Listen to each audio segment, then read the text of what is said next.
Good journey, everyone. I am the Crucial Crew member Jay. Welcome to Space Oats Live this Wednesday, August 23rd. Yes, it's Wednesday, and it looks like the foreseeable future. That is when this broadcast is going to be because they started doing Ahsoka on Tuesday night. So I was really busy watching Ahsoka last night. I hope everybody else was because we're going to talk a lot about Ahsoka tonight. And we got some other things that we're going to talk about as well, and we'll see how far we get and how much time we have, and maybe we'll talk about some other things and do some other stuff because I got a lot of stuff. See, I knew that there was a couple of weeks that went by that I was having trouble filling an hour's worth of time with Star Wars because there really wasn't much going on. But as soon as Ahsoka started, I knew that was going to change because yeah, there's a lot to talk about with Ahsoka because we had two episodes. The first two episodes dropped yesterday, 6 p.m. Eastern Standard or 6 p.m. Pacific time, which led us at 9 p.m. Eastern time. So we all got to watch it together, right? I know a lot of people did some live streams, live watches. I'm not big on that first. I'll watch those later. But I kind of just want to sit back and watch it. So I just chilled by myself, watched Ahsoka, and then hopped on over to the Dano channel afterwards and picked up with everybody as they were finishing up and just discussing it, which was a lot of fun discussing it. I like discussing it as a group right after, get everybody's thoughts. But hopefully people have had some time to digest, and we've been able to maybe rewatch it. I'm actually on my fourth right now. Got it on right now, and yeah, so fourth time already, and I'm loving it every time. Loving it more and more. Picking up on a lot of different things. Um, I've watched it a couple different ways. I watched it the first two times really just like fully immersed into it. The third time I watched it, I was really just listening mainly. So sometimes when you just listen, you pick up on some things that are said that are different. So I did that the third time, and this time, just because I'm here with you guys, I actually have the sound off, so I'm actually just watching it this time and just watching the visuals of it. And there's a lot of great visuals, a lot of great visuals. So before we actually get started about talking about Ahsoka this week, let's just do a little bit of today in Star Wars. Because we always do that, and this one I really don't know too much about, honestly. This today in Star Wars. So today in Star Wars, actually 1979, the year I was born. So a year before Empire Strikes Back came out. So August 23rd, 1979, Lucasfilm staged a grand display of props and slideshow of images from the upcoming The Empire Strikes Back at the CCon World Science Fiction Convention in Brighton, England. So over there across the pond in England, kind of promoting The Empire Strikes Back at that time.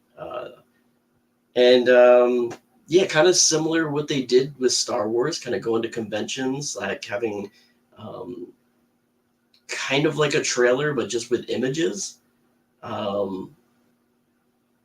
Getting people excited, maybe some production stills, things like that. I couldn't really find anything as far as what was in the slideshow. I think I did last month possibly, but I really don't know if I found the right material, so I didn't want to like post that up or link that or anything because I'm not really sure if it was the right information, but there could be some stuff out there. And basically what I had found was just like production stills of Empire Strikes Back, which really sounds like about what they were doing. Maybe some props and things. I don't know if they at that time had the white armor for Boba Fett because that was like a prototype at that time. They wanted him to be kind of a character, but they didn't really know how that was going to evolve yet. So I don't know if that was a part of it either. Maybe not, but maybe you know a little bit more about this than I do. I have no idea. It's the first time I've ever heard about this. I knew that they did a lot of a lot of comic book convention tours and things like that to promote the films, but I don't know anything about this one in particular. So that's a little bit of today in Star Wars that I picked up on. A couple other things happened today. I mean, there's a lot of things that always happen in Star Wars history on every day. Actually, no, that was it for today. Actually, that was all I came up with today, which is pretty good because we get more time to talk about Ahsoka, right? More time to talk about Ahsoka. At the end of all this, if I have a little bit of time, I'm going to wrap it up, and I'm probably not going to spend a lot of time on it because I gave it some thought, but it just kind of wrapped me right around, and I kind of really wanted to pick a character, but I've already picked him for another movie, and it was my crucial character pick for Return of the Jedi, who I feel is the most important character of Return of the Jedi, and I've already used him. So I kind of went on another one because I gotta give him some love, and I love him dearly. So we'll talk about that a little bit later. But let's go ahead and talk about Ahsoka. Let's go ahead and talk about Ahsoka, everybody. So Ahsoka is, even though we've only had the 2 episodes so far, Ahsoka is already in my top 3, definitely. So it's right behind Mandalorian right now. And when I mean right behind Mandalorian, I mean right behind Mandalorian. It's right up there with season 2 for me, honestly.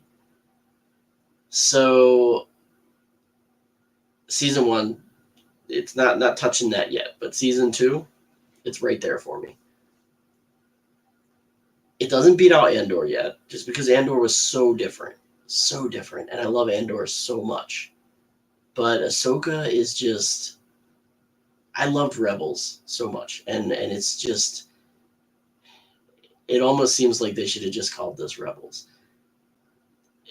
They're so, oh my goodness, it's amazing. It got better and better every time I watched it, and as it progressed through, it just kept sucking me in more and more and more, and everything about the characters. Let's just go back. Let's go back to the very beginning.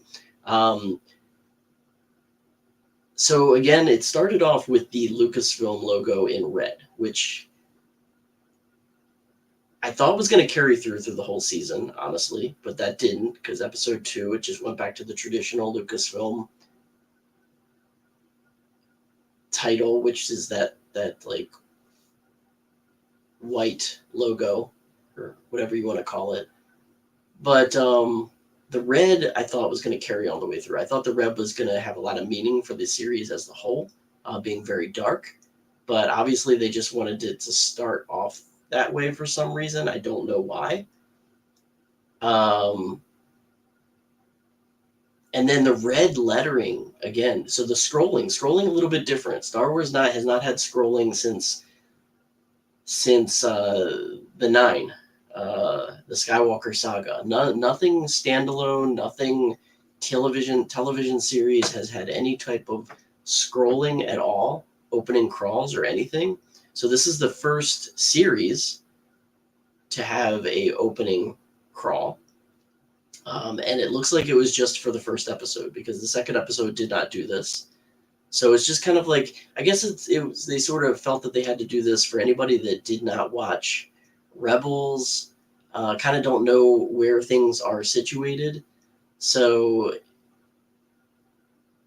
when the opening crawl kind of happens, you kind of get an idea a little bit about Grand Admiral Thrawn, and kind of who he is a little bit, and that there's whispers of his return, and there's an Imperial remnant, and so forth. So you get the idea that this is after Return of the Jedi and so forth. And I think everybody kind of should know that going into this series. But the one thing in particular that I noted that they really wanted to make sure that we knew about is this is really taking place after the episode where Ahsoka meets Mandalorian. Basically, when they capture Morgan Elsbeth on Corvana. So, and it's not long after. So my thoughts are that this is taking place kind of during the rest of Mandalorian Season 2, during Book of Boba Fett, possibly. But before you get to the scene with Ahsoka with Luke, which is kind of interesting. That is my thoughts anyway. So my thoughts are that it takes place in between the Mandalorian episode with Ahsoka and the Book of Boba Fett episode with Ahsoka. So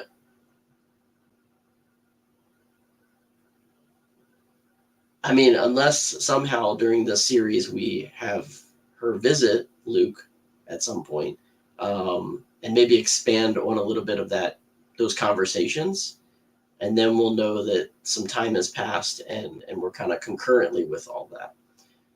But the opening crawl is pretty interesting. Not the traditional crawl in space, just kind of paragraph format almost, and red lettering, which was interesting, again carrying off of that red lettering with Lucasfilm. So kind of really the state of the galaxy being not in a good state, let's just put it that way, not in a good state. So I'm going to switch my camera views, by the way, just because well, no, I'll keep this.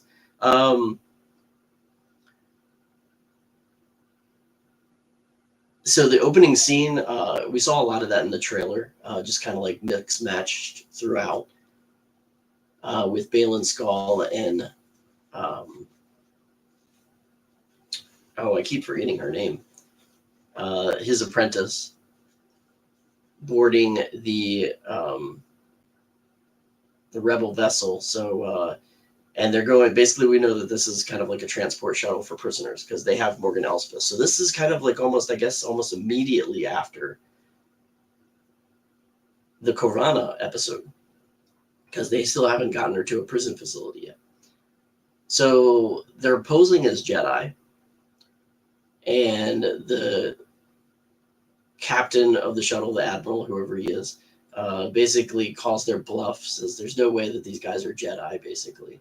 Which is kind of funny because obviously, there isn't really any Jedi out there that anybody really knows about, really, because everybody's kind of a legend, really, at this point in time. Luke's kind of a legend. Nobody really knows too much about who Ahsoka is, except for that she's Fulcrum. Because nobody really sees her use her lightsaber. She does it usually not around a lot of people, so whether anybody really knows she's a Jedi or not is kind of a mystery. Obviously, she carries a lightsaber, but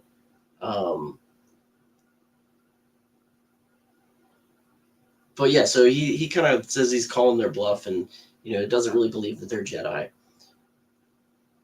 And they come aboard and basically calls them out right to their face, and pretty much just is going to have them arrested. And then they, go through that whole opening scene that you saw in the trailer and just kind of wreak havoc on everyone on the ship, and a crazy massacre. And they get to Morgan Elsbeth and they find her and they free her. Then we get a quick jump over to Ahsoka on another planet. This is I forget what the name of the planet was, but it ended up being an old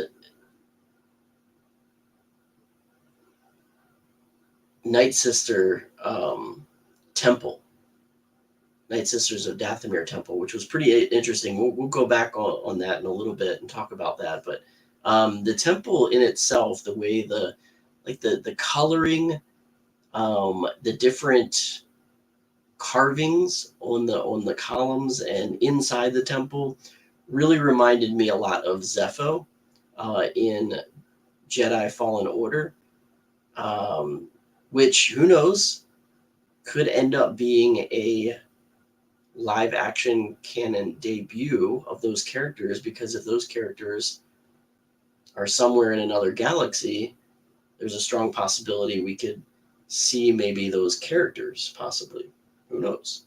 We don't really know what's going on when we get to talking about that. We don't really know who who is going to be in this outside of the galaxy realm that we're going to get to.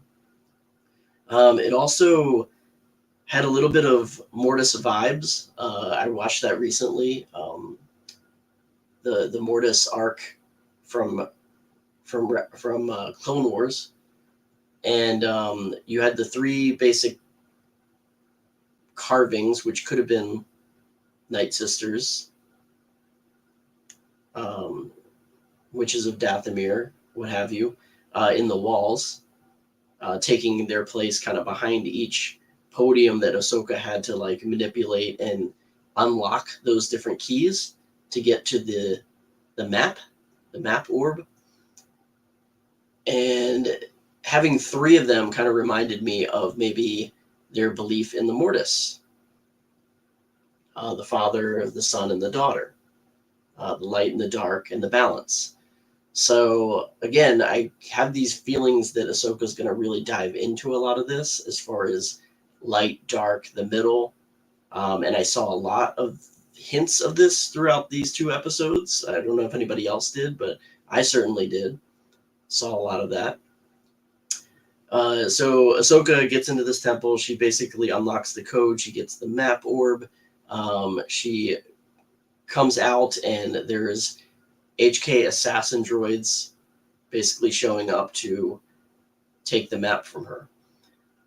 She makes quick work of them and is pretty much going to annihilate them until they activate a self-destruct. And then crazy how such a small little bomb can make such a big impact, because those things pretty much demolish the entire area with her getting free. But who else but Huyang is there with Ahsoka's shuttle to basically swoop in and save the day. So, and let's talk about Huyang for a minute. David Tennant voices Huyang, and I was really excited about this, having him come back as this droid, who we saw in the Clone Wars.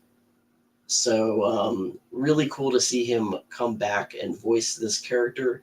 And I did not realize how much he was going to be involved. And honestly, I'm super happy how much he is involved, because I love this character. I don't know. Me and droids, and he's almost the reason why I kept wanting to watch it again and again and again. Just because they did such a great job with his character, and his voice lends so much. It's like C-3PO, but not like C-3PO. It's snarky, it's funny, it's got a little bit of K2SO vibe with C-3PO vibe. It's so well done, so well written, and I just love everything that he says. It's so much fun to hear the interactions with him and the other characters. So David Tennant, man, really stealing the show for me so far. Just really amazing. Yeah, so Huyang, definitely crazy. We find out very quickly also that Ahsoka is still using the Fulcrum name because there's a transmission that comes shortly thereafter from Home One, which, if you did not realize, was mentioned. And if you weren't picking up on that, Home One was the Mon Calamari vessel that was the flagship vessel of the Mon Calamari fleet in Return of the Jedi and the Battle of Endor. The one that Admiral Akbar himself was commanding and leading the Space Force with. Don't know if that was actually Admiral Akbar on Home One or not later on when we saw him. I know that some people had mentioned that the possibility is, but my thoughts is it's a Mon Cal ship, so most likely it's another Mon Cal, but not Admiral Akbar. Unless that was confirmed anywhere, I don't know if I believe that it's him, because I would think that he's kind of somewhere high up in the inner workings of the New Republic.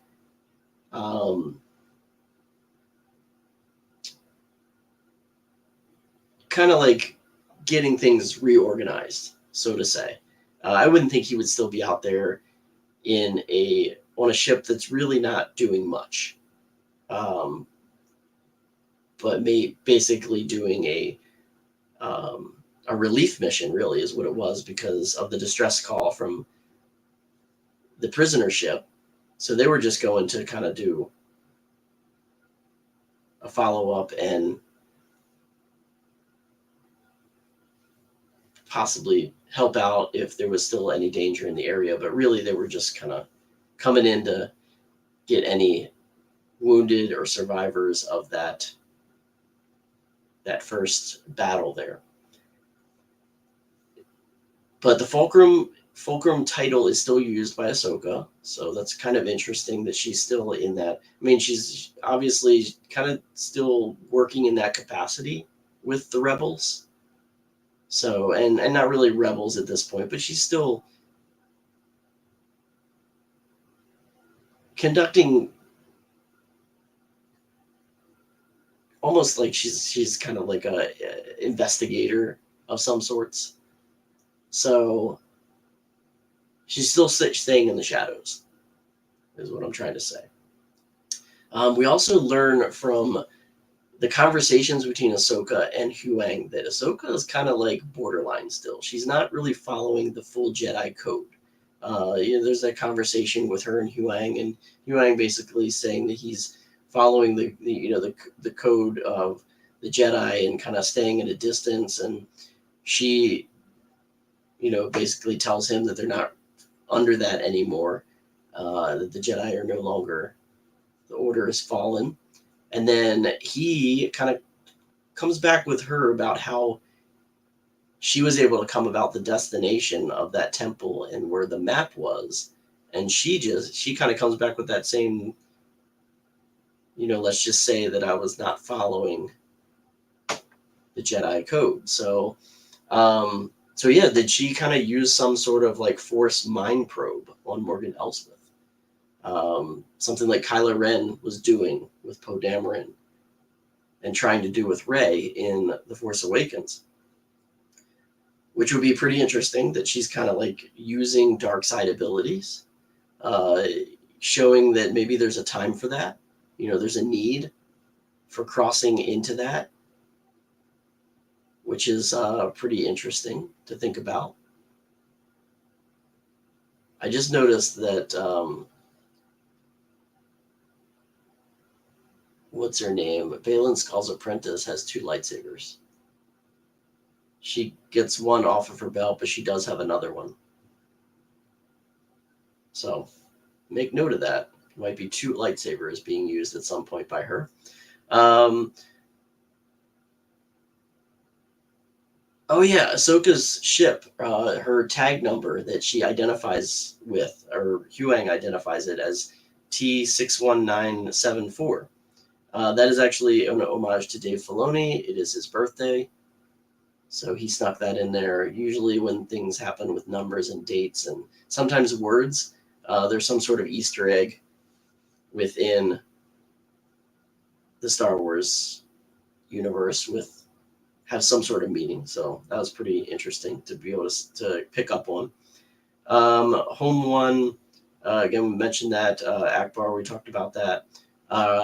Getting to Lothal, we kind of flipped to Lothal, which Lothal looks amazing. And it seems like Lothal is kind of going to come back. It looks spectacular compared to the last time that we saw it in animated form with the Battle of Lothal, where basically it was devastated, what the Empire did to it. Now, we don't know the whole state of the planet, if it's still recovering from all the resources that were kind of taken from it, but pretty interesting. It might not be another lightsaber, actually. I don't know. Anyway, we'll find out. But Ryder Azadi, who was in Rebels, he was the former governor of Lothal until Governor Price took over, and then he was basically imprisoned, and then he escaped imprisonment and was in exile, and then kind of led the forces with the Phoenix Squadron at the end to retake Lothal. And yeah, so now he's back kind of in charge as governor again. So this is a long time after. So I guess governors stay in office if they're happy with you. I guess so. So they're kind of having this celebration of basically the victory of Lothal's victory over the Empire. They're kind of celebrating this at this time. They're having a gathering. Ryder was supposed to be introducing Sabine, Commander Wren, and she's not there. And then, kind of just to cover himself and to until they can find Sabine, he kind of passes the floor to Jai Kell, which is kind of interesting because I was just talking about Jai Kell about 2 weeks ago. Because Jai Kell was actually my pick for a crucial side character for Rebels.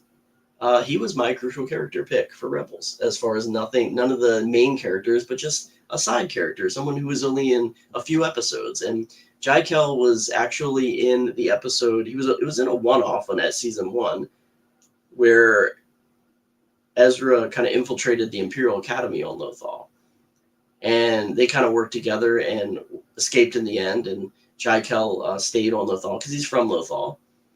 But then Jai Kell came back in the end of the series in season 5 to help fight with Phoenix Squadron and Lothal. So pretty cool that he was a war hero, and then he ends up becoming the senator of Lothal is where we see him now. So a little bit not what I was hoping for him. I was hoping maybe but maybe we'll see some more action from him. Who knows? We know he can hold his own. So maybe we'll see some more of him, Jai Kell. So pretty cool to see him step into live action. So again, that was my pick for a crucial character, and I was even saying in that episode a couple weeks ago that I had these hopes that there's a possibility that we could see him. They could very easily write him in, and what a great Easter egg to have. So I was pleased to see his character show up. So pretty awesome. Looks a little bit different from what we kind of saw him in animated form, but you know what? That's okay. I like him. It seems pretty awesome. We flip to Sabine on her speeder because where is she? So she's on her speeder. She's heading out of the city. And the music. Let's talk about the music. Kevin Kiner, by the way, did a great job with the score. But I really digged that song. Sabine's kind of background music song, that rock song, which I want to know how I can get a hold of that, because that is right up there with me with like Gaia. Whoever that band is, yeah, I want that song. I want that song. I want to download it. I want to listen to it. I don't know about you, but that's right up my alley. So definitely want to hear that song in its full capacity, find out who did that song, if it's another band and they threw it in there or what. I just want to know more about that music. So I don't know if anybody knows anything about that music. I didn't really go through the credits yet and watch the credits, but I really want to find out about that song.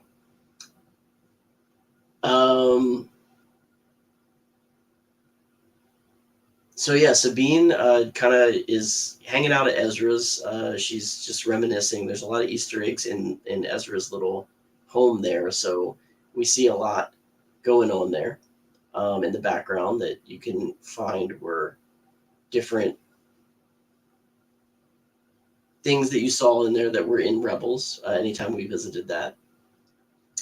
Ahsoka, in her communications with Hera, basically realizing that Sabine would be able to help in the search on getting that map decoded, and knowing that she would help because it involved Ezra. So Ahsoka arrives on Lothal. Ahsoka and Sabine have some talks. You can see there's a lot of whatever had happened with them during their training, which we find out there was training. That Sabine was actually training to be a Jedi in a way. Sabine actually pulls up the little holocron not the holocron, but the little disc with a message from Ezra, which I guess he kind of did right before. I kind of want to watch. I haven't gone back, but I want to watch the last episode of Rebels now because I want to kind of find out. I don't remember when Ezra released his lightsaber, basically. So my thoughts were that he had his lightsaber when he got taken, but I guess he didn't because Sabine ended up with his lightsaber. And when he could have did this message, because he kind of knew he was making this decision, so he recorded this message. It looks like pretty quickly. So this is actually a message that he did basically in that last episode of Rebels at some point. And she listens to that message, and basically it's just him kind of giving her a little bit of boost of she's got to keep going forward, moving forward, despite his decision and the decision he had to make as a Jedi. So we find out Sabine has a cute little loth cat, which adorable. We revisit many, many times. Lots of loth cats in these first 2 episodes, which are amazing.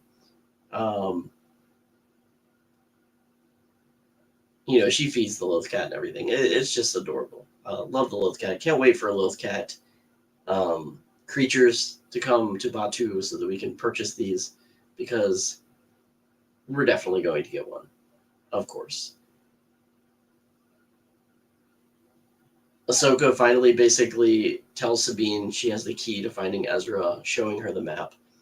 Sabine wants to take the map to go decode it, but Ahsoka does not want it to leave the ship. When Ahsoka is not there, Sabine takes it and leaves, which Ahsoka's kind of angry with, that she's not listening. Again, that Master Padawan situation that always happens. She goes back to Ezra's kind of just to be there. I guess she feels in a state there with his surroundings that she can have a little bit of comfort and clear her mind when she's there. Maybe she feels that Ezra, in a sense, is there with her. So she figures it out. She deciphers the map, or deciphers the cube, the sphere, which she unlocks the map of the galaxy, basically. And then that's when the HK assassin droids show up, and she goes into a battle with them, which is really awesome. She holds her own pretty well until Balin's apprentice basically confronts her, and she goes toe-to-toe with her with the lightsaber. But you can see she's very unskilled with the lightsaber, so to say, which is kind of interesting because I think she held her own with the dark saber, but I guess she's just out of practice because she hasn't been keeping up with her training, as we kind of learn later. And Sabine loses really bad. Talk about impalements with lightsabers. We see so many people survive impalements and limbs getting chopped off and everything. And here's another one. Obviously, it wasn't like straight through like Qui-Gon's, but it was kind of off to the side, which I guess is how they're getting away with. It was a survivable impalement. But it definitely took her out. They took the map. And that's kind of how that episode basically ended, which, if that was the only episode that we got and we had to wait a week, I mean, we all knew that Sabine was going to survive. If you watched the trailer, you knew she was coming back because she hadn't cut her hair yet. There was other training sequences in the trailer, other scenes of her fighting.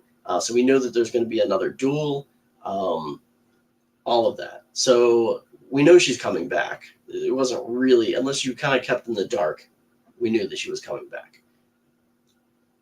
At the end of the first episode, we did get a little tribute to Ray Stevenson. They just, for our friend Ray. So, remembering that he had passed away. So still not really sure how they're going to end this season. I don't know if there was plans for him to return for the second season or if his story ended anyway at the end of this season.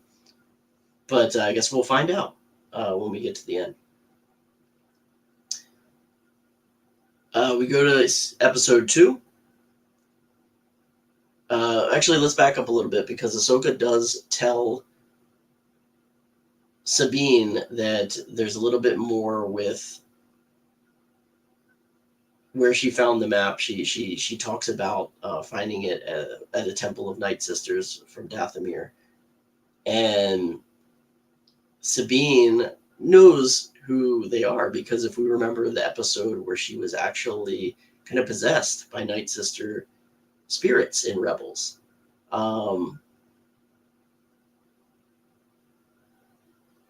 We know that she knows all about the witches of Dathomir. So she kind of is just like, oh, which is great.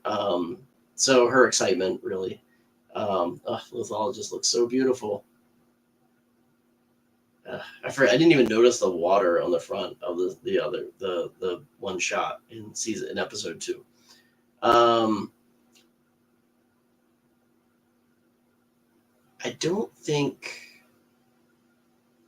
don't know if it was in the beginning of the second episode or it was the beginning of the second episode. So the beginning of the second episode also takes us to another planet with a different kind of temple-like structure, but a smaller one.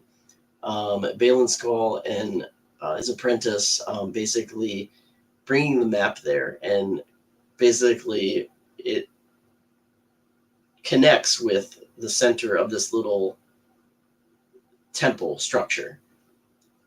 And again, you can see the carvings, which kind of match the carvings from the other temple, so it is connected.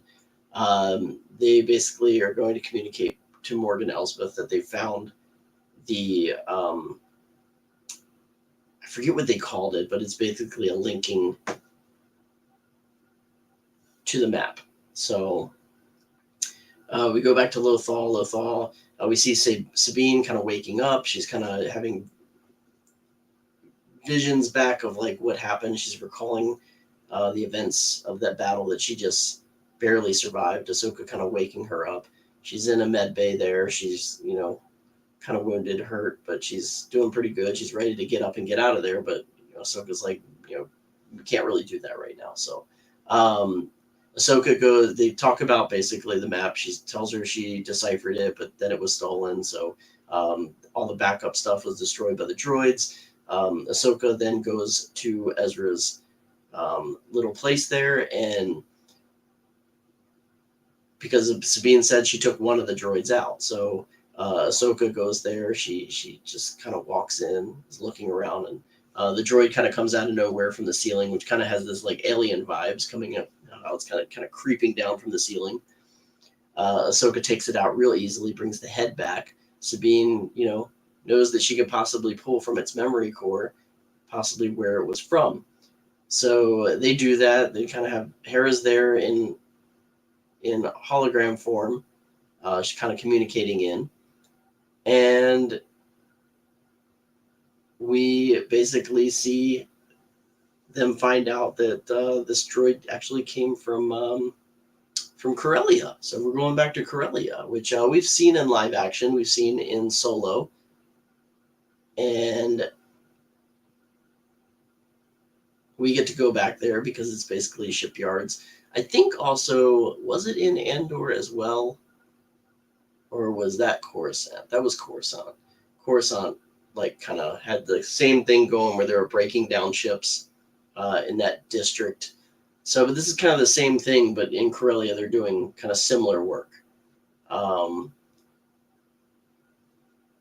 Because Andor would have been...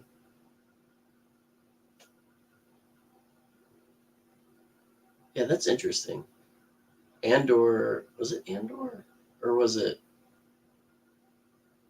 I'm really... See, now I'm like, I need to watch stuff over again. It was Mandalorian Season 3. Man, not Andor. Mandalorian Season 3 they were on Coruscant with the shipyard area and breaking it down because Dr. Pershing was there. I don't know why I was thinking Andor.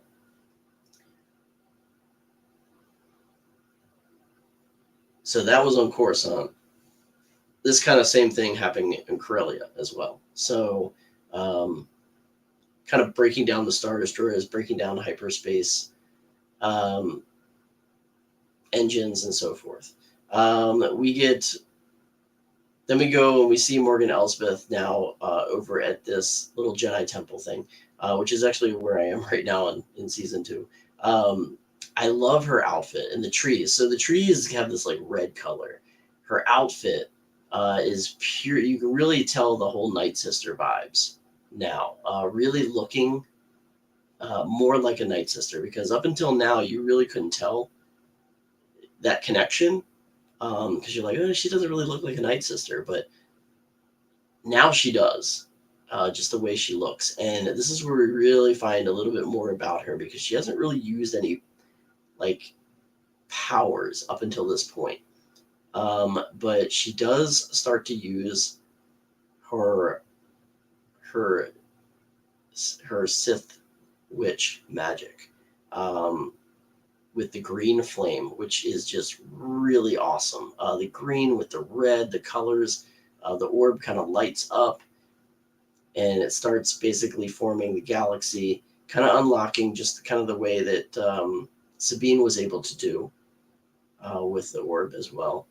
But basically now that they're at this little stationing point, you can see how this map is so much more than just of the galaxy. It connects with this station and basically shows the universe. So we have now entered into not just the Star Wars galaxy or the Star Wars galactic universe, the Star Wars galactic canon. Now it's the Star Wars universe, because we were just one galaxy and now we're one universe.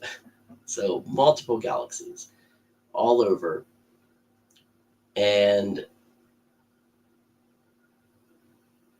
basically it points to another galaxy and a system within that galaxy, which is apparently where Thrawn has been exiled to. So where the Purrgil took Ezra, Thrawn, and the Chimera, Thrawn's ship, to. Flashback to the end of episode 1, when Baylan Skoll and his apprentice were there before. He looks up and you can see Purrgil orbiting this planet, which this planet is actually, I think it was Ceto was the name of the planet, which is in the Denab system, which apparently is the same system that Dagobah is in, apparently, from what I found out somewhere, but I'm not sure if that's confirmed or not. So it's very remote, almost on the edge of wild space, as you can see from the map. And it's pretty interesting that there's Purrgil on the orbiting this planet. So the Purrgil are kind of, I guess, a connection. Maybe they use this point to jump to other galaxies, at least to that galaxy that they might be going to as well. So pretty awesome to kind of see the Purrgil back again, knowing that they're there. I know we're going to see them a little bit more. So pretty awesome. So we know Thrawn's coming back. They now know how to get to Thrawn, which is really cool.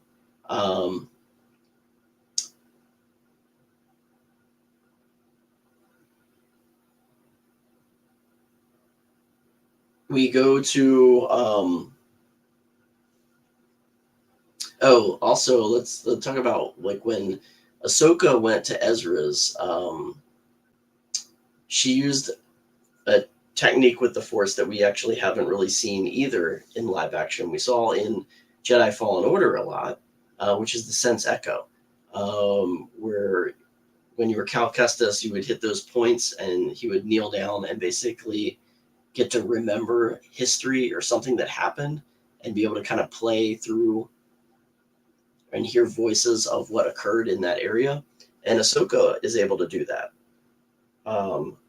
when she gets to Ezra's. So the planet that, or the system or the planet that is in the other galaxy, Baylan Skull basically describes it as Peridia, which is, as has been told, is kind of like a Jedi fable from when he was at the temple. So we're starting to get a little bit more background on Baylan Skull. We did with his lightsabers. Huang actually identified his lightsaber and knew it was Baylan Skull's. So apparently Baylan Skull is Baylan Skull. I was hoping he'd be some other character, but he's a new character. We've never seen him before. We've never seen him in canon before, and he just shows up. So unfortunately, he's not going to be some surprise character under a different name. Looks like he's just Baylan Skull. But still cool, because he does have connections to the Jedi Temple. We don't really know what happened. He went missing, apparently, during Order 66, as a lot did. So we don't know how he survived. Maybe we'll get some of that backstory. We then go straight to, after the map is open and deciphered, we go to Corellia. Ahsoka and Hera meet there. We see Chopper for the first time in the Phantom. The Phantom is there, not the Ghost. We don't see the Ghost yet in these first two episodes, unfortunately. But the Phantom makes a big debut in live action. So we see that. I mean, I guess you could say it's already made its debut in live action, being in Rise of Skywalker, but it was attached to the Ghost. We kind of find out that the Empire, kind of like what we learned a little bit about this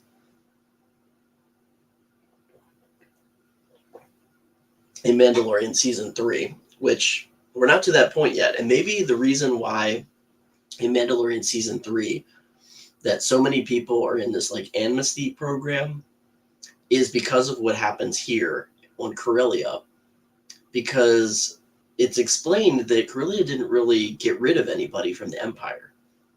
They kind of just folded into this new program.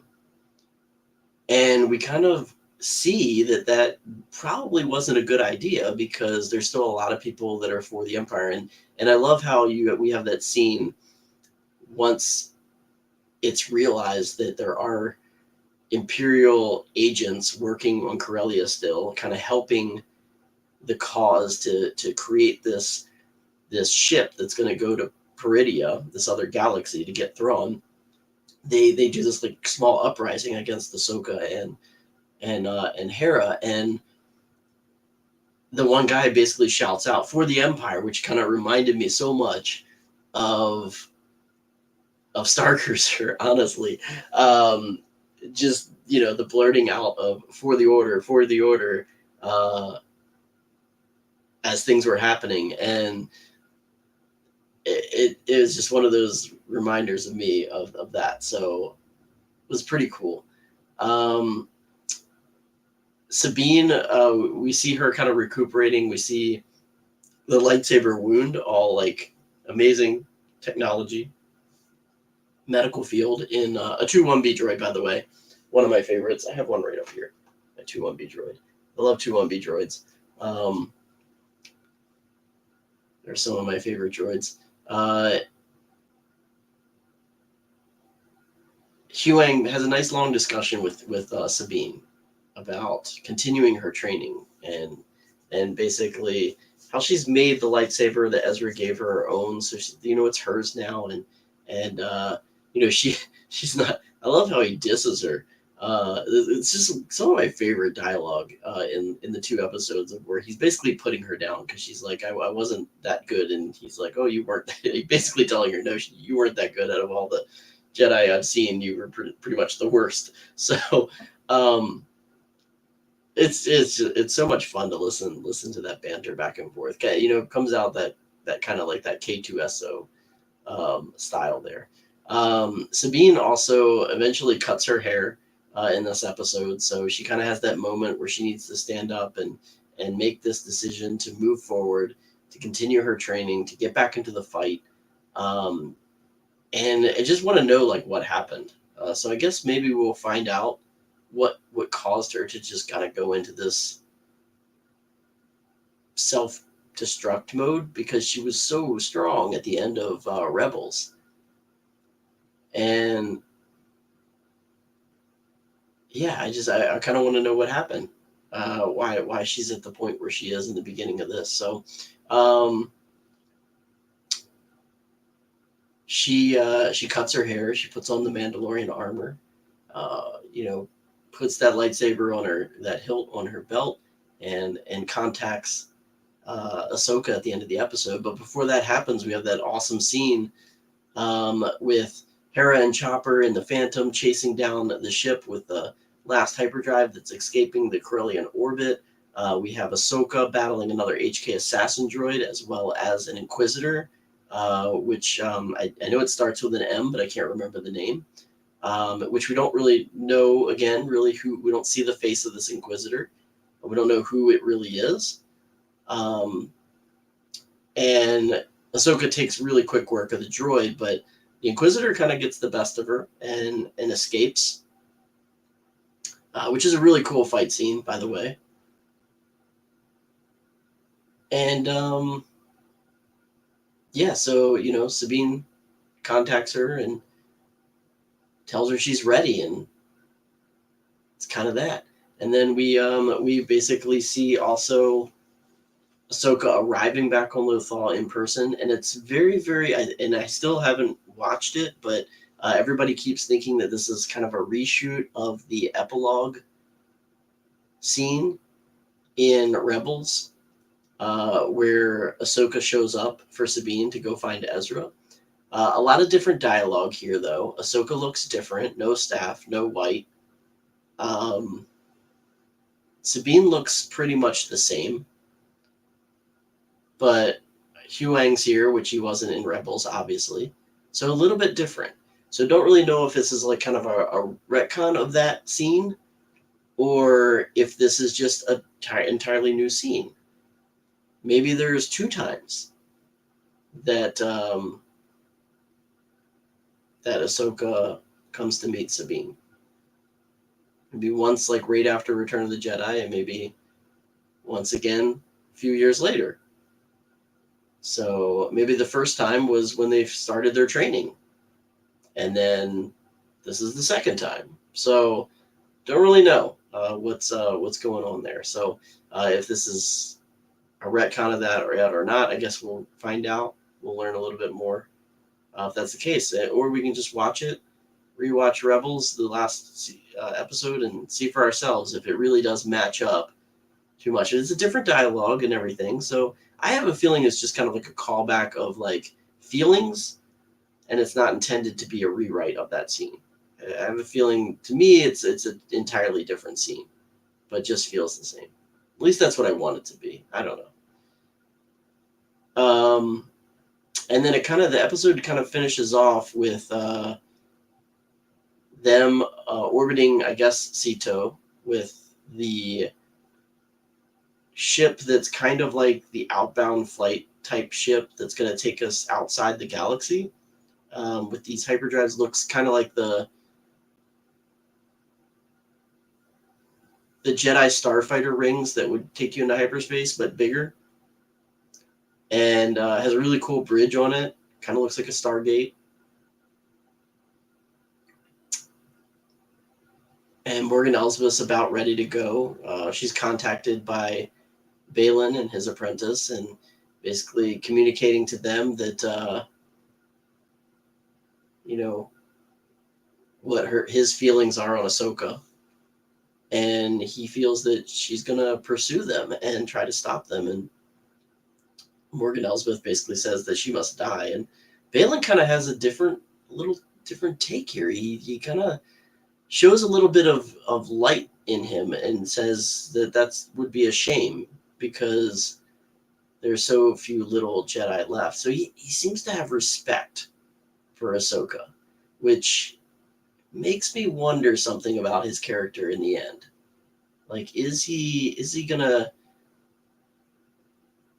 come to the light side? That balance, is he actually in the pendulum kind of leaning towards the dark side, but not fully there? So kind of interesting to think about. So, yeah, we'll see what happens. Episode 3 next Tuesday night. So, also, I just want to touch on something else that just was not. Well, obviously, Zeb wasn't there. So Zeb showed up in Mandalorian Season 3, which is, again, in the future. So we might see Zeb show up. There's no reason why we wouldn't see Zeb show up in this season. By the way, the scene with Hera and Chopper bantering back and forth on the Phantom was awesome as well. I love how you could just understand everything Chopper says, and like, did you go through my stuff? And oh my gosh, the banter is amazing. Chopper is awesome. But Zeb, I think we could see Zeb at some point. Couple other, people that we might see show up that I'm thinking about is, well, when Thrawn's going to show up. That's probably not going to be until maybe next week or the week after. I'm thinking maybe 2 more episodes. We might see him.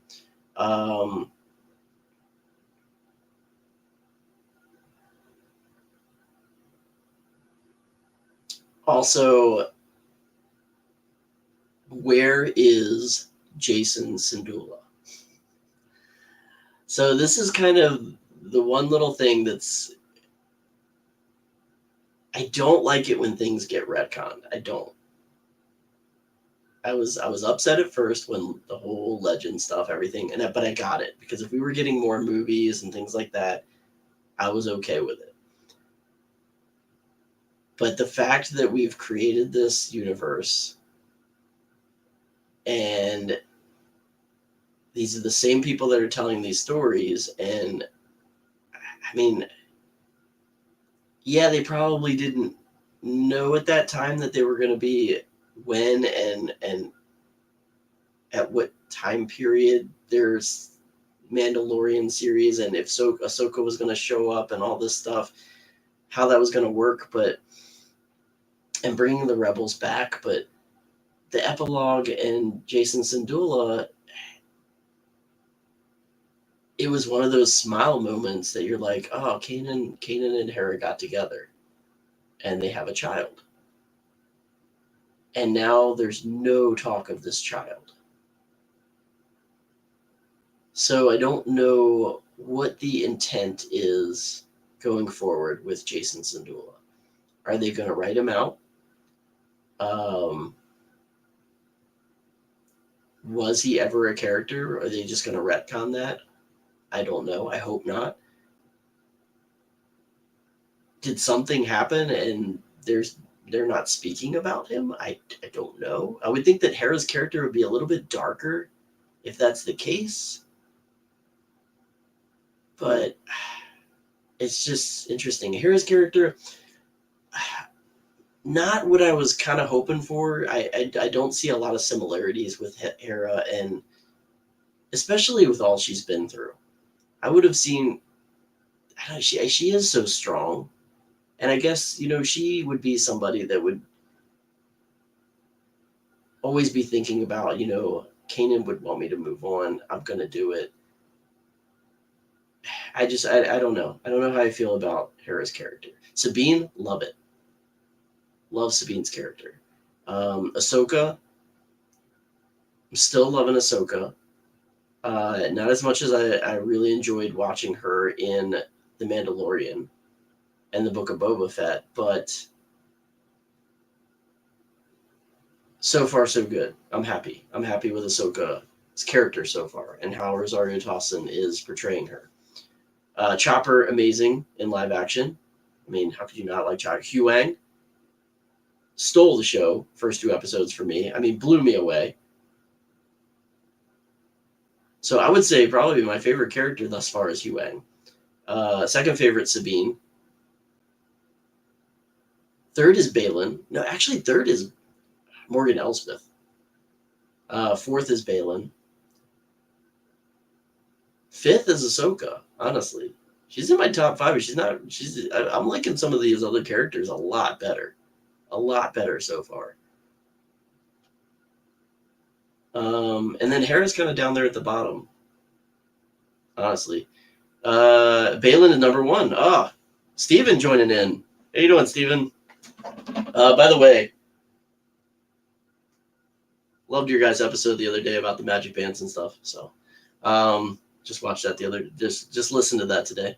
But anyway, Balin number one. Okay, all right. I tell you what, Ray Stevenson is amazing. I hate losing him, honestly. So it's kind of tough to know what's going to happen to his character. So, but yeah, no, I'm definitely. I don't know, Huang. David Tennant is amazing. I'm a big David Tennant fan. So, and it just, I love droids. I love droids, and he made it so much entertaining, so entertaining to watch. And like I said, fourth time watching it now, and every time he comes on scene, everything he says, I laugh. I've laughed almost every time. Just the banter back and forth, and it's just been awesome. So it's been a lot of fun. But yeah, so I'm the fact they made him more of a character and not just a droid in the scene. Yes, yeah, and just knowing how I think there's so much connection there, and I love learning the fact that he did all of his recordings, and they actually had his recordings on set so that the characters could actually hear his voice and his emotion, whatever droid emotion there is, but basically you could hear everything he was saying, and they could actually respond to him as a character and not just somebody reading his lines. That was an awesome piece of information that I found out about, which was so cool.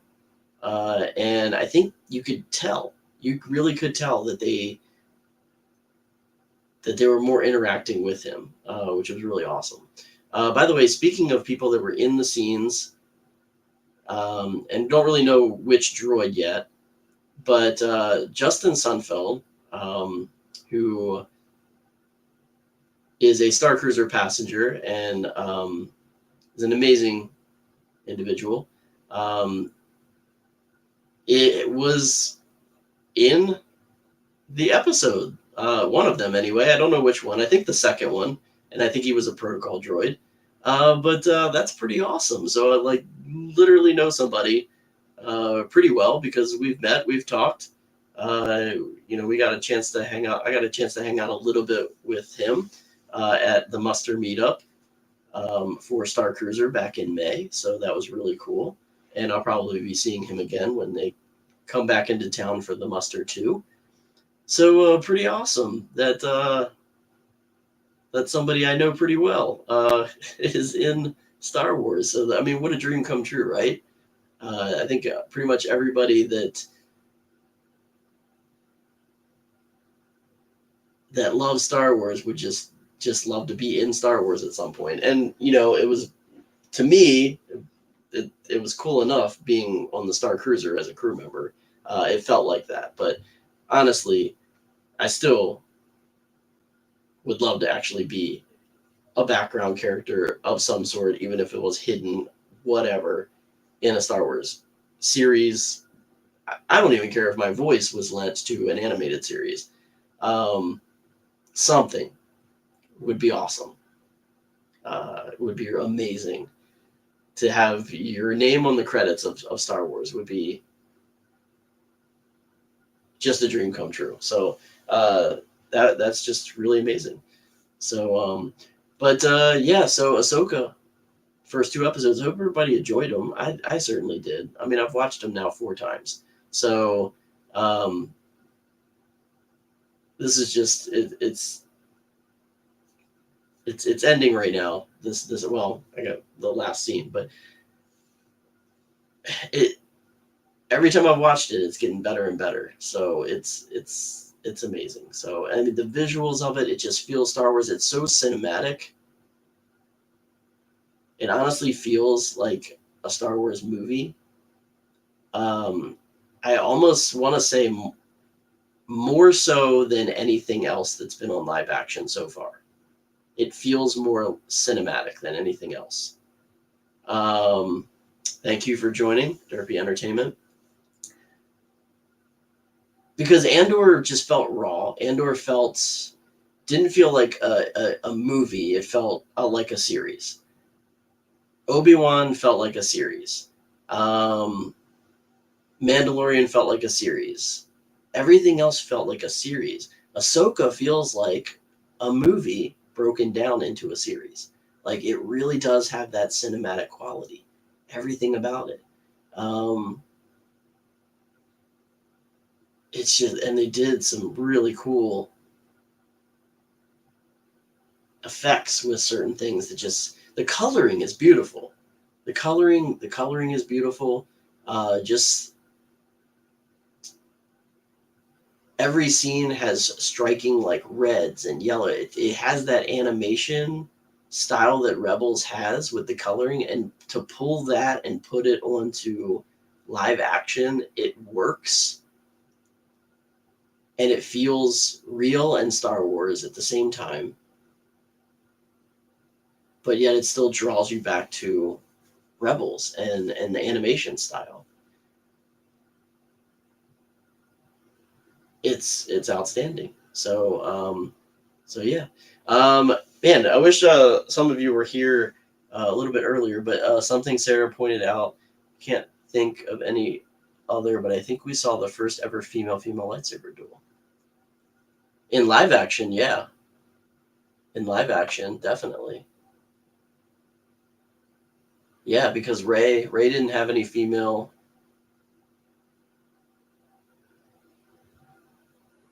Yeah, Ray didn't have it. Ray would have been the only other one in the cinematic universe besides, because there wasn't any other dark side. There's been no dark side live action lightsaber wielders up to this point, besides the Inquisitors in Obi-Wan, but there wasn't any light side in that one that wielded lightsabers.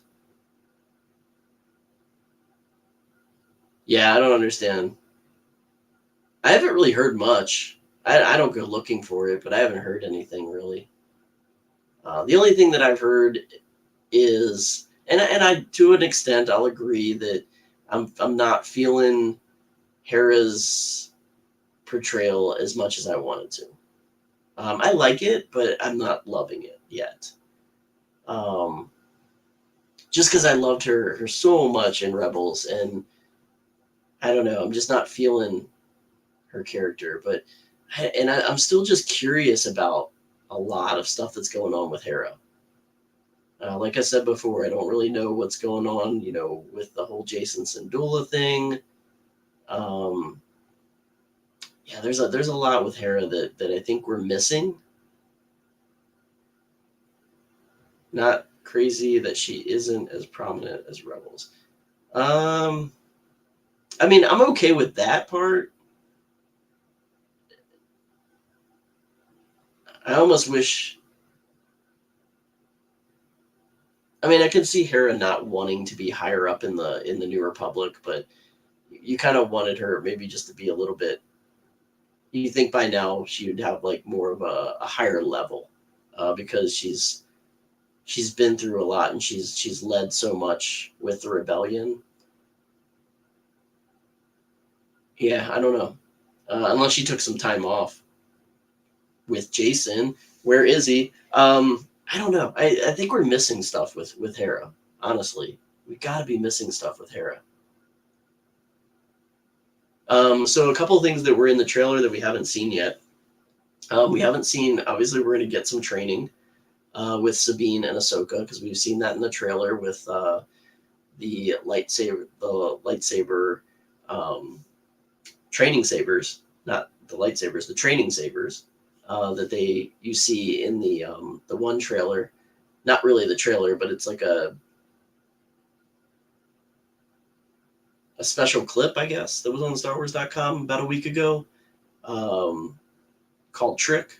But we don't know what can happen in the canon because the time period, I think that's what made Mando so great in season 1 and 2. Yeah, true.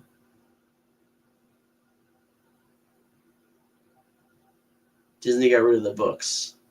Yeah, but I'm not even talking about any of the books. I mean, they didn't really get rid of all the books. They still have their canon books. Some of the books are canon still. Just the legend stuff is not canon. But Rebels is still canon, so and Rebels epilogue has Jason, so don't really know what's going on there. Let's see, what else is in the trailers that we haven't seen yet? Obviously, we haven't seen Balin and Ahsoka kind of meet up, so we're going to get that. We haven't seen Thrawn yet. We haven't seen... There's a lot, actually, that hasn't been in the trailer, that haven't been shown yet, which, honestly, I was thinking that almost everything that we saw in the trailer was going to be in the first 3 episodes, so if that's the case, there's a lot that's going to be next week, but I don't think so. I think some of the stuff in the trailer might be a little bit ways off. So we'll have to see what happens there. But yeah, Ahsoka, I'm loving it. Still number 3 for me for live action as of yet. Dano, they did a little bit of after watching it last night, kind of like out of all the live action series, which order would you rank them? I ranked them, and I think a lot of other people kind of chose the same ranking I did, with Andor being number 1, Mandalorian being number 2, Ahsoka 3, Obi-Wan 4, and Book of Boba Fett as 5. So I think a lot of people did that. Andor is still my top right now. But Ahsoka, just with 2 episodes in, definitely like it better than Obi-Wan and Book of Boba Fett for sure. So, and also even really Mandalorian season 3. So I can get rid of Mandalorian season 3. Season 2, season 1, still liking that a little bit better so far. But Ahsoka is better than... These first 2 episodes are better than anything in season 3. Definitely. I'm feeling. So, yeah, I mean, a lot of people are jumping on late here, so I kind of want to stay on and talk. I don't think some fans understand what Star Wars really is when it comes to Andor. Yeah, I think everybody wants... Some people that just want the same thing Star Wars all the time, which I love seeing something different. I mean, Rogue One was amazing. And I love the expansion off of Rogue One, kind of that prequel feel, that raw, gritty Star Wars in the trenches, all that good stuff. Yeah, I'm a big fan of that. So it was good to see something different with Star Wars with Andor. So I can't wait for Andor season 2. I love me some Cassian. I love me some Mon Mothma. That was really awesome. Luthen Rail, and just all those characters. Maybe we'll get some more Saw Gerrera. Maybe K2SO will be involved yet. We could actually technically see some Rebels show up in Andor, possibly. It would be pretty cool to actually have them show up, maybe in an episode to see something with them helping out Cassian, Phoenix Squadron. That would be really awesome. Remember when Disney promised Old Republic? Yeah, I mean, and that's still a possibility at some point, kind of. Who knows? I think there's talks about that. I'm looking forward to some of the other projects, if they're still in the books, that are coming out, especially the Dawn of the Force and the High Republic series, Acolyte. Both of those are really piquing my interest. So I'm looking forward to those as well. But so I was gonna wrap this thing up at 11 because I've been doing this for over an hour now. So I do want to real quick though, because I was gonna do today was supposed to be the day because, as you know, every other week I do a crucial character pick. I've been doing this for a while now, and I started off kind of taking like a lot of side characters, and a couple months ago I started going back with the original trilogy and really picking like who I think is the most crucial character, not the main characters, but like the most crucial side character of the films. And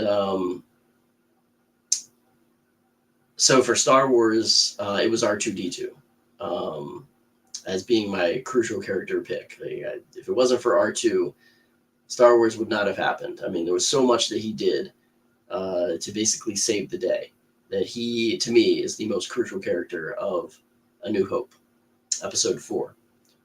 Empire Strikes Back, I went to the dark side and to the Empire, and I picked the probe droid, the Imperial probe droid, as my most crucial character pick for the Empire, for Empire Strikes Back. Basically being because if it wasn't for the probe droids, they would have never found the Rebel base, and things may have totally went a different way. So this month is Return of the Jedi. Now, I was thinking, and it just kept coming back to R2D2 as being the most crucial character for Return of the Jedi, but I didn't want to pick him again. So I'm going with his companion, Mr. C-3PO. And if you really think about it, C-3PO did a lot in Return of the Jedi. Because if C-3PO is not by R2's side, R2 really can't get as much done.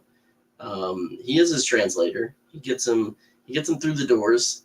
He communicates. He did that in Jabba's palace. He got him through the door. Unfortunately, I did not get to. I had a job change and everything was going on, and I just could not make it. I could not make it to the theaters to see Return of the Jedi. I saw it in the theaters when I was young, and then I also saw it again with the special editions as a re-release. Or actually, no, I didn't even see it then because I was in the hospital. I saw it when I was young. Return of the Jedi was the first movie I saw in theaters, which is why it right now is kind of my favorite because it's got a place in my heart, being the 40th anniversary. So yeah. But no, I didn't get a chance. Too much going on, and I just could not make it. Job change, everything, working a lot of nights, just couldn't do it. But I feel C-3PO is the most crucial character of Return of the Jedi. Again, he's a translator. There was a lot with Jabba that went on that, he translated for, even though he didn't really know what he was doing at that point. He was being used a little bit, which I feel a little sorry for him in that way. But if you think about, especially when you flash forward down to the end of Return of the Jedi, if it weren't for C-3PO, things could have gone a little bit differently with the Ewoks. Because if it weren't for him, how would have Luke kind of used his abilities? He still used 3PO, but if it weren't for 3PO, that situation would have been a little bit different. With the Ewoks, thinking that he was some sort of a god, which is, I mean, how else can you not name him the most crucial character of Return of the Jedi? I mean, he was technically using divine influence without knowing it, because he couldn't do it, but Luke kind of tricked the Ewoks in a way. So, Return of the Jedi, C-3PO, my crucial character pick, because I couldn't pick R2 twice. But R2-D2, C-3PO, the best droids ever. I mean, come on. It all started with them. And I love it. So, had to drive like 45 minutes to the theater to see it in your state, but overall it was the best experience I ever had as a fan. Clapping at the end and shouting throughout the entire movie. Yeah, I mean, honestly, that's what it was like, because I did see A New Hope and I saw Empire Strikes Back during the re-release in 1997. Did the whole standing in line for the special editions and went to a really awesome theater in Maryland, an old-time theater that was showing it. One of the very few theaters that was selected to be THX certified, and saw them there, which was a lot of fun and had that same type of experience. I mean, they showed like old movie theater promos at the beginning of the film to give it that feel. No new previews or anything like that. It was just Star Wars, and it was just taking you back to the old days, and it was so cool because everybody was there. We all had our lightsabers and everything, and just everybody clapping and cheering, and it was so much fun. So yeah, I understand that. I love that. It's so awesome to have that type of experience, and at least I got to do it for A New Hope and Empire Strikes Back for the special editions.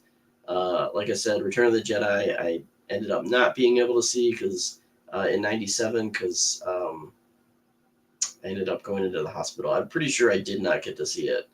I had tickets for it, but I ended up not being able to go, unfortunately. But yeah, I love that. And who knows? You know, they always kind of throw them back into the theater every once in a while. And I have the poster for the 40th, for the 40th, which is pretty awesome. So, but anyway, I'm going to go ahead and sign off for tonight. Thank you all for joining in last minute. Go back, watch it. Please hit the like button, thumbs up button. If you haven't already, really appreciate that. If you do, subscribe. This is going to be every Wednesday now, unfortunately, just because of the way Ahsoka's dropping. Because East Coast time, basically. Thank you, Stephen. Appreciate it. You guys are great. Can't wait to hopefully see you guys next visit to the Orlando area. Yeah, so subscribe. I'm going to be doing this every Wednesday night at 10 o'clock p.m. Eastern Standard Time. We're going to be talking about Ahsoka pretty much for the next couple weeks. And join my Instagram page. I do Today in Star Wars every week, or every day.